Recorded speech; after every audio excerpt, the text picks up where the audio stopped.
I have the best of both worlds. I get to be creative. I get to use my art, and this has always kind of been, nothing short of a dream of mine.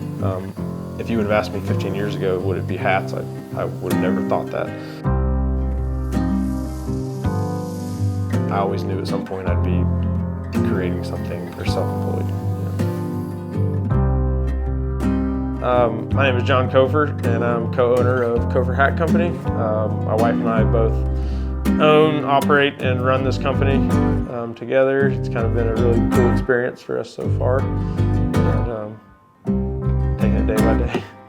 Well, let me talk to John, and then we'll give you a shout back together here. Do you remember when the idea came for hats? I didn't realize he was too poor to buy it. The idea for wanting to create hats might have been when I just wanted a really nice hat.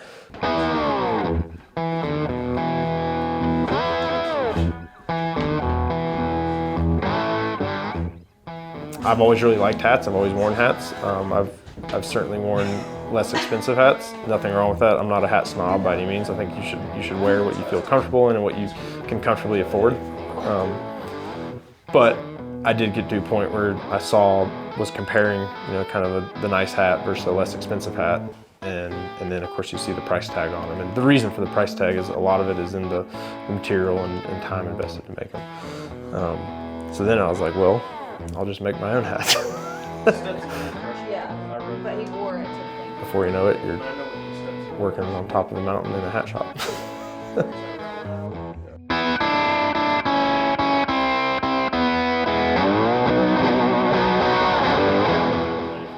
Yeah, I think anytime you go to start a business or be self-employed, there's a risk. For me, luckily I had my wife. She kind of helped get the business going. Without her, I don't know if this business would really exist, because it might have just fallen to the side, or I would have just continued doing it as a hobby, because I really did enjoy making hats. Do you still have that block that you built out with the felt? It was kind of at the point, it's like, all right, hey, this might actually be a real business. We can either continue just to keep skating through or make a legit business out of this. And so I quit work, went full-time on it. My wife was kind of already full-time on it at that point. And it was a little scary, but it worked out in the end. It's a very weird business and kind of a hard one to get into. Nobody really wants to give up information. I think everyone thinks that you're going to take their secret or this and that. And as we progressed and I wanted to make this a real thing, I certainly reached out to other hat makers, and there was a few that gave me insight. A woman down in Wyoming, a guy up here in Bozeman, even a guy out in Colorado over the phone.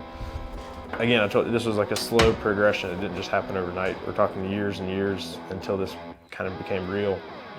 So in that time, I was sure I was self-taught, but I kind of knew the questions to ask and would reach out to these, and then was offered the invite to come work with them. So had a little help along the way, but for the most part, completely self-taught. You have wood ones, but they get wet over time, and I was breaking them, especially on hats. You really had to stretch. So I just took him to shape, but my wood one, I was like, can you just make me that? Start to finish, of course you have the measuring, and y'all saw how we measure. We also take the shape of a head.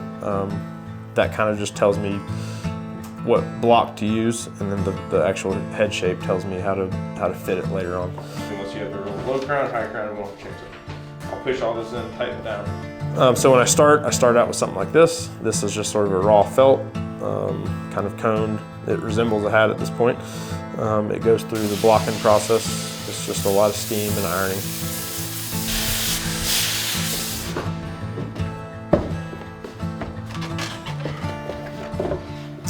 There's a drying time. Sand down the crowns.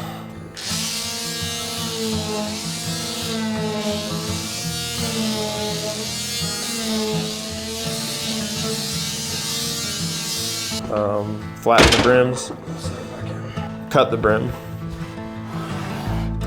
and then sew in the sweatband. And then I think the really artistic side of it, everything I just mentioned is kind of mechanical, but the really art part of it that I enjoy is the shaping.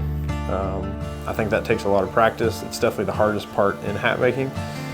If you look at my early hats compared to some of our hats now, I'm not saying that I'm this great shaper by any means, but there's definitely a difference from where I was 5-6 years ago to today.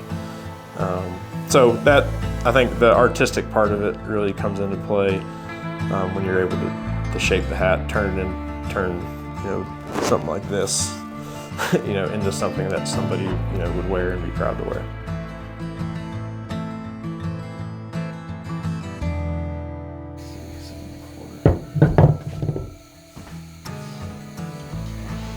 So it really has been a really cool experience to partner up with another, Montana company.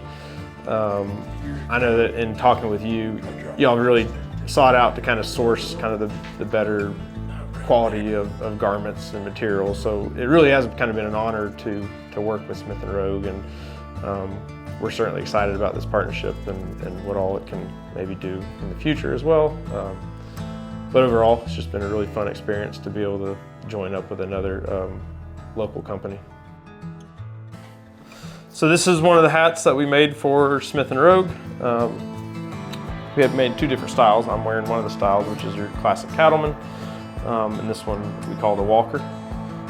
Both 50% beaver, has enough beaver in it to pretty much give you all the qualities you can get in a really high quality hat.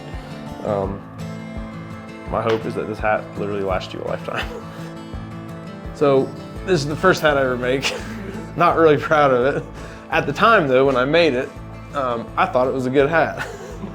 The felt is still good quality, and I've thought many times to remake this hat.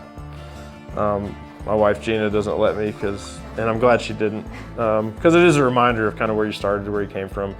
The stitches are horrible, the sweatband sits in funny, the shape is god-awful, but every now and then I still wear it.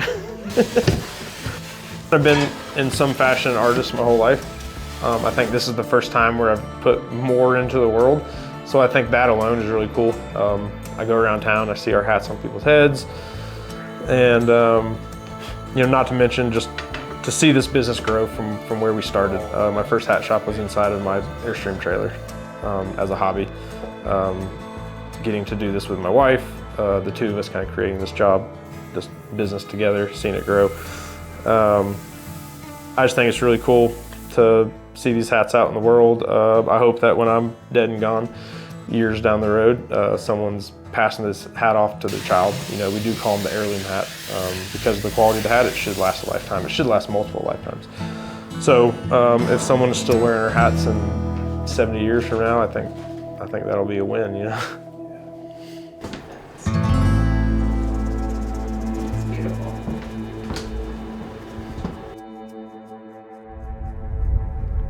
Poor Brandon has to carry.